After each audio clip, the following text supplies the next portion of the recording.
Bojo and Dinawe Maganadog. Mino Gishgad. Gizagin. I hope you're well. I just wanted to pop on here really quickly. Share a few things with you. I read something this morning from an author named Mark Fisher who wrote a book in 2009.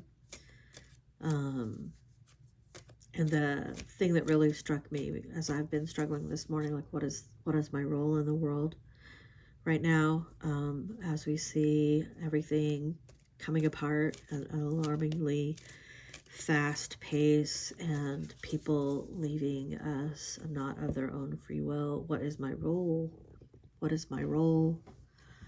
What do I do? How do I live in this world and not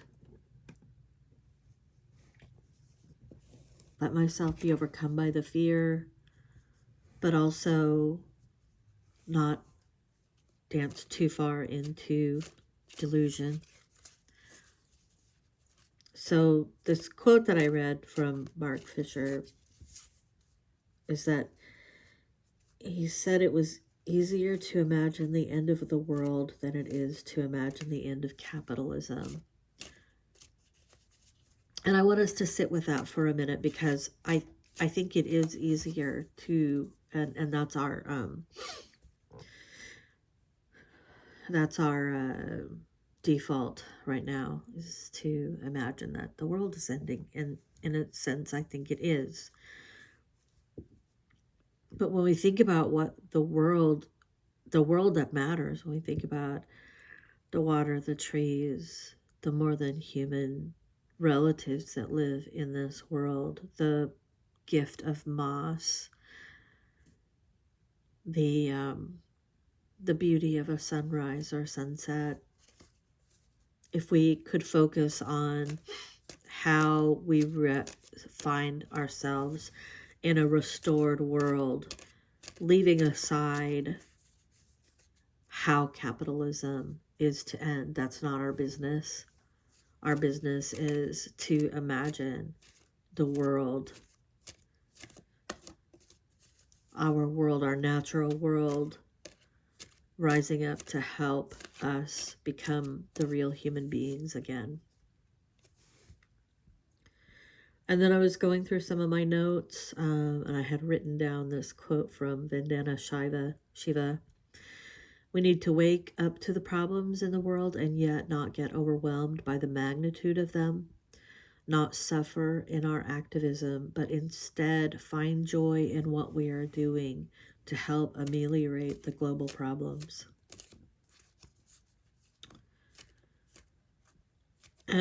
I think we all kind of know that, as a principle.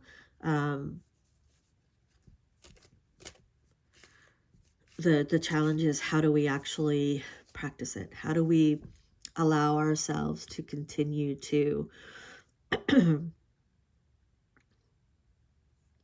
be the helper in this world?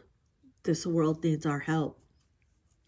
How do we be the helper and not be overwhelmed by all the things that need help? It's, many hands make light work. And where I get tripped up is, what is my work? So I don't know about you, but sometimes the work that the world says we should do is not actually our work. So I will be contemplating more and more, what is my work? Where are my hands needed? How do I put them to use?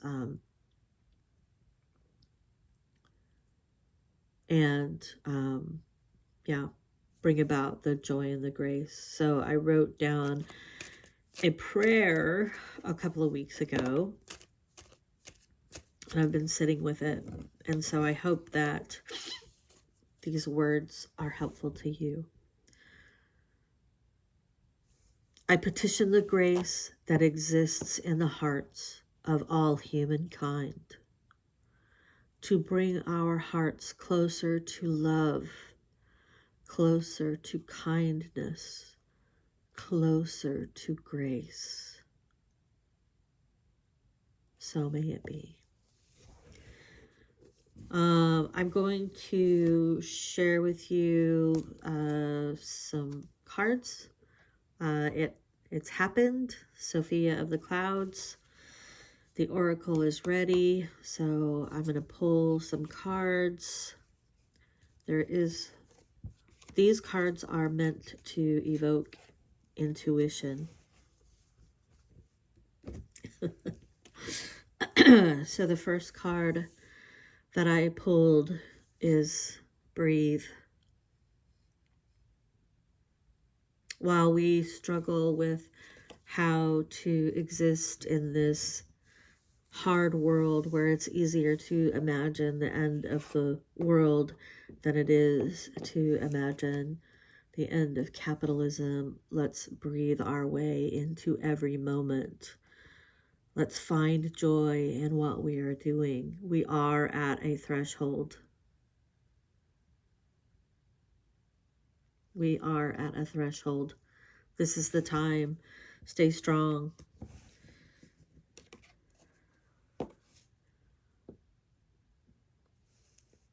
You know, Sam Neill passed, and going through social media and seeing all of the posts that I had never really seen before, it struck me that he was the king of whimsy. And this card, Wonder, I think is a great compliment to that idea of whimsy and wonder. When we're trying to imagine a healed world and not just our natural world, like we need to live in that space of wonder and awe and whimsy. So yeah, so that's my deck. Just started it. I'm excited. Hopefully it will be able to bring some hope to folks. So let's go ahead and, oh, okay. So you are going to be here. 222 alignment. This card was already turned up in the deck. Harmony, authenticity, relationships, growth, balance, choices, devotion, trust. How do you move forward toward your true calling? Simply follow what brings you joy. Your passion and enthusiasm will be your guiding light. If something sparks your interest, follow it. These paths will lead you closer to discovering your life's purpose. All right, let's see if we have another card. Yeah, okay. 333, support, expansion, inspiration, confidence, connection, purpose, mastery. Focus inward now, perfect the skills you have, uncover new talents, and unleash your creativity. We can imagine a restored world. Use your creativity. Embrace your inner artist. Expressing yourself will enhance your self-esteem and solidify your purpose. Your unique abilities can have a positive impact on your community. All right. And one last one. This is at the bottom of the deck. 1515, the big break. Innovation, focus, creation, progress, momentum, mastery, achievement, passion. And exciting opportunities, support, or extra resources are heading your way. Keep moving forward with enthusiasm and enjoy the process. True success comes from passion, and your dedication will be handsomely rewarded. So that's it for right now, guys. I hope that you are staying strong.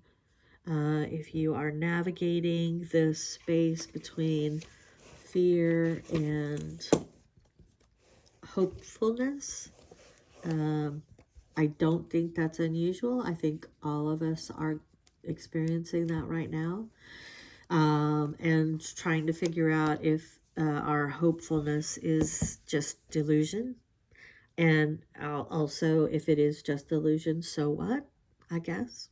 Anyway, Mama P, please take good care of yourselves. Let me know what your thoughts are with regard to being, on that threshold of something new, but it's going to be painful. Like, how are you doing with that? And by all means, remember that grace is your superpower. Mama P.